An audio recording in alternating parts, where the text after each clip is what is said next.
வணக்கம். நான் பார்த்தே சமைத்தேன் பூர்ணி. இன்றைக்கி மார்னிங் பிரேக்ஃபாஸ்ட் வந்து கோதுமையில் இடியப்பம் தான்.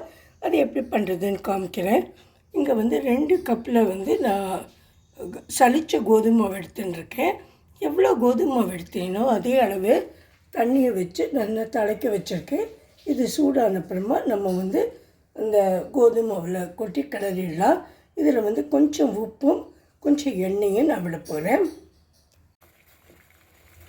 இங்கே வந்து தண்ணி நல்லா கொதிச்செடுத்து இந்த அளவு உப்பும் எண்ணெயும் விட்டுடுறேன். நான் தேங்காய் எண்ணெய் தான் விட்டேன். இது ரெண்டுத்தையும் இதன் கூட விட்டுட்டு அப்புறம் மாவை போட்டு கிண்டிடலாம். இந்த கோதுமை மாவு வந்து நல்லா வறுத்துக்கணும் பொன்னிறமாக. நான் அதை சொல்ல மறந்துட்டேன். பொன்னிறமாக வறுத்துன்ற அப்புறம் தான் நம்ம அந்த தண்ணியை வச்சு இதில் போட்டு கிண்டணும். நான் இப்போ வந்து வறுத்துக்கிறேன் இந்த கோதுமை மாவை. இப்போ இந்த கோதுமை மாவை நல்லா வறுத்துண்டாச்சு. நான் இங்கே தண்ணியும் வச்சுருக்கேன். இந்த தண்ணியை கொஞ்சம் கொஞ்சமாக இதில் விட்டு நல்லா கிண்டின்னுடுறேன். இந்த கோதுமை மாவு வறுத்த கேஸை வந்து நான் ஆஃப் பண்ணிட்டேன். இப்போ வந்து இந்த கோதுமை மாவில் தண்ணியை கொட்டிட்டேன்னா இதை வந்து நல்லா பிசையணும். கொஞ்சம் சூடாக ஆறின அப்புறமா பிசையலாம். அதுக்கப்புறம் இங்கே கொஞ்சம் கூட நான் தண்ணி பாக்கி வச்சுட்டுருக்கேன். ஏன்னா இது நம்மளால் பிசைய முடியல, இல்லை கொஞ்சம் தண்ணி தேவையாக இருக்கும். இந்த தண்ணியை நம்ம யூஸ் பண்ணிக்கலாம். இல்லைன்னா நம்ம குழம்பு கறி ஏதாவது பண்ணும்போது அதுக்கு யூஸ் பண்ணிக்கலாம். இப்போ நான் தொட்டு கொஞ்சம் நம்ம இதை நல்லா பிசையும் போது தண்ணி கொஞ்சம் எண்ணெய் எது உங்களுக்கு சோதியுமோ அதை தொட்டு கொஞ்சம் பிசைங்க. ரொம்ப சூடு ஆற வேண்டாம். லேசு சூடு, கை பொறுக்கிற சூடு இருக்கும்போதே இதை நல்லா பிசைஞ்சு வச்சுக்கலாம். அப்புறம் நாடியில் புழிய வேண்டியது தான். இப்போ இதை வந்து நல்லா சாஃப்டாக பிசைஞ்சு வச்சுட்டேன். இது பார்த்திங்கன்னா தெரியும் உங்களுக்கு. சாரி. அதுக்கப்புறம் நான் ஒரு ஈடு புழிஞ்சு பார்த்தேன், கொஞ்சம் நல்லா வந்தது. இப்போ நான் புழிஞ்சு காமிக்கிறேன்.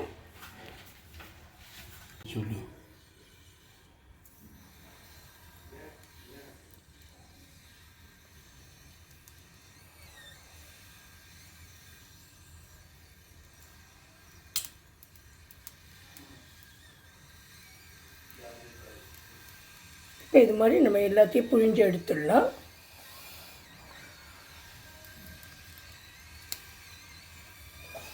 அது கொஞ்சம் மேலே நம்ம புழிஞ்சிருந்தா கூட அது வேந்துக்கும். இங்கே வந்து நான் இட்லி பானையில் தண்ணியை வச்சுருக்கேன். இதில் வச்சுட்டு இது நல்லா கொதிச்சுட்டுருக்கேன். நம்ம வந்து ஒரு 10 மினிட்ஸ்க்கு இவ்வளவு பெருசாக வைக்காமல் கொஞ்சம் கேஸை சின்னதாக்கிட்டு வெந்து இதை எடுத்துடலாம். இப்போ நான் வந்து எல்லாத்தையுமே புழிஞ்சிட்டேன். ஒரே மேல் தட்டில் மட்டும்தான் நான் புழிஞ்சேன். ஏன்னா கீழ்த்தட்டில் வச்சோன்னாக்கா இதை வந்து சிலப்போ மூட முடியாது, இல்லைன்னா அதில் தண்ணி பட்டணும்னு சொல்லிவிட்டு அப்புறம் நீங்கள் இந்த தட்டு வைக்கிறதுக்கு முன்னாடி தண்ணி வந்து எவ்வளோ தூரம் கொதிச்சிருக்கு, தண்ணி போருமா என்னன்னு பார்த்துக்கோங்க. ஏன்னா இது கொஞ்சம் அரிசியில் நம்ம பண்ணுறதை விட, அரிசி மாவில் பண்ணுறதை விட இது கொஞ்சம் நிறைய நாழி ஆகும். அதனால் வேகணும் ஆக்சுவலாக இந்த கோதுமை மாவு. அதனால் இப்போ மூடி வச்சுட்டு 10 நிமிஷத்துக்கு நான் வேக வச்சு எப்படி வந்திருக்குன்னு பார்க்கலாம். இப்போ அதெல்லாம் வெந்துடுத்து நான் வந்து தட்டில் கொட்டி வச்சுருக்கேன். கொஞ்சம் சூடாகட்டும். நல்ல சூடாக இருக்குது. அப்புறம் இதுக்கு தொட்டுக்கிறதுக்கு வந்து தேங்காய் பால் தான் பண்ண போகிறேன். எனக்கு ஈஸியாக இருக்கும்னு. அதுக்கு வந்து நான் நல்லா தண்ணியை விட்டு தான் பால் எடுத்தேன். இது வந்து இந்த பாத்திரத்தில் கொட்டி வச்சுருக்கேன். லேசாக சூடு பண்ண போகிறேன்.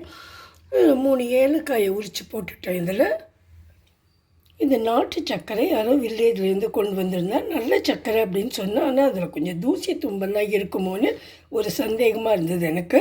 அவளே சொன்னான்னா அரிச்சு எடுத்துக்கோங்க பாட்டி அப்படின்னு. அதனால இதை என்ன பண்ணியிருக்கேன்னா நல்லா தண்ணியை விட்டு காய்ச்சிட்டு நல்லா 2 தடவை அரிச்சு எடுத்துட்டு அப்புறம் நல்ல வாசனையாக சுத்தமாக இருக்குது. இப்போது இது ரொம்ப நல்ல சர்க்கரை தான்.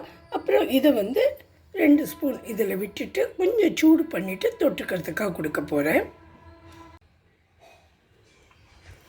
இப்போ வந்து நான் அடுப்பில் வச்சுட்டேன். கொஞ்சம் இலக்கிண்டே இருக்கணும். ரொம்ப சூடாக்க வேண்டாம். இந்த கொஞ்சம் லேஸ் சூடாக்கினா போதும். ரொம்ப நம்ம இதை சூடாக்கினாலும் கிரிஞ்சாப்பில் சிலப்ப போயிடும். அதனால இது எல்லாமே போட்டுட்டேன். நான் கொஞ்சம் டேஸ்ட் பண்ணி பார்த்தேன். ரொம்ப நல்லா இருக்குது இந்த சக்கரை. அவளுக்கு ரொம்ப தேங்க்ஸு. ரொம்பவே நல்லா இருந்தது இது டேஸ்ட்டு. இது கொஞ்சம் சூடு ஆன அப்புறமா நான் வந்து கப்பெல்லாம் ரெடியாக எடுத்து வச்சுருக்கேன். இதில் கொட்டிடுறேன். இதை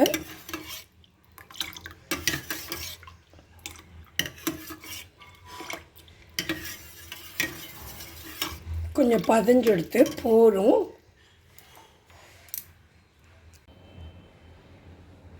நம்மளோட தேங்காய் பாலும் கோதுமை இடியப்பமும் ரெடி ஆகிடுத்து. ரெண்டுமே நல்ல காலம், தேங்க் காட், ரெண்டுமே நல்லாவே வந்துடுது. If you like this video, please subscribe to my channel and support me. Thanks a lot for watching. Thank you for all your support. Thanks a lot. I will meet you in my next video. Thank you.